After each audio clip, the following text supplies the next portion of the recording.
বাংলাদেশ সম্মিলিত সনাতনী জাগরণ জোটের মুখপাত্র ও ইসকন নেতা চিন্ময় কৃষ্ণ দাসের মুক্তির দাবি করে ভারতের পশ্চিমবঙ্গ রাজ্য বিজেপি এমনকি তাকে মুক্তি না দিলে বাংলাদেশের সীমান্ত সনাতনীরা অবরোধ করবে বলে হুমকি দিয়েছে রাজ্যটির বিরোধীদলীয় নেতা শুভেন্দু অধিকারী।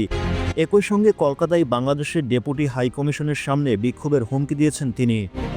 সোমবার 25 নভেম্বর রাতে এক প্রতিবেদনে এ তথ্য জানায় ভারতীয় সংবাদ মাধ্যম দ্য ওয়ার।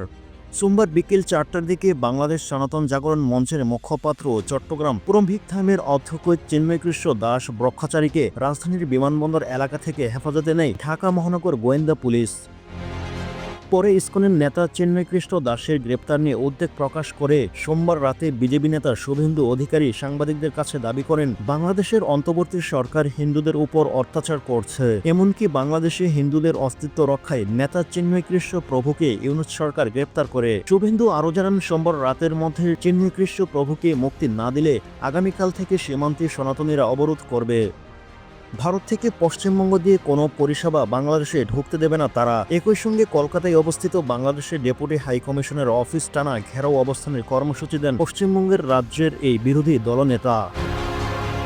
বাংলাদেশে হিন্দুদের উপর যেভাবে দমনপীড়ন শুরু করা হয়েছে তাতে আমরা চিন্তিত ব্যথিত বলে উল্লেখ করেন তিনি। টিম টিআরসি হৃদয়ে ধারণ করে বাংলাদেশ, দ্য রিয়েল কনসালটেশন, স্বচ্ছ ভ্যাট আইনে দক্ষ ন্যায্য ভ্যাট প্রদানে। উল্লেখ্য, বাংলাদেশের সনাতন জাগরণ মঞ্চ গত 25 অক্টোবর চট্টগ্রামে সমাবেশ করে চিন্ময় কৃষ্ণ দাস এ মঞ্চের মুখপাত্র।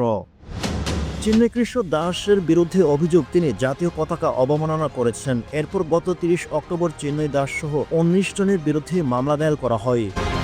বাংলাদেশের জাতীয় পতাকা অবমাননা করার অভিযোগে রাষ্ট্রদ্রোহ আইনে এ মামলা করা হয়। এ ঘটনায় আগে দুজনকে গ্রেপ্তার করে আইন শৃঙ্খলা রক্ষাকারী বাহিনী। মামলায় আরও যাদের বিরুদ্ধে অভিযোগ আছে তারা হলেন ইসকনের চট্টগ্রামের বিভাগীয় সাংগঠনিক সম্পাদক পুরমভিক্ষাম মন্দিরের অধ্যক্ষ চন্দন কুমার ধরপ্রকাশ, চিন্ময় কৃষ্ণ দাস ব্রহ্মচারী, চট্টগ্রামের হিন্দু জাগরণ মঞ্চের সমন্বয়ক অজয় দত্ত, নগরীর প্রবর্তক ইসকন মন্দিরের অধ্যক্ষ লীলারাজ দাস।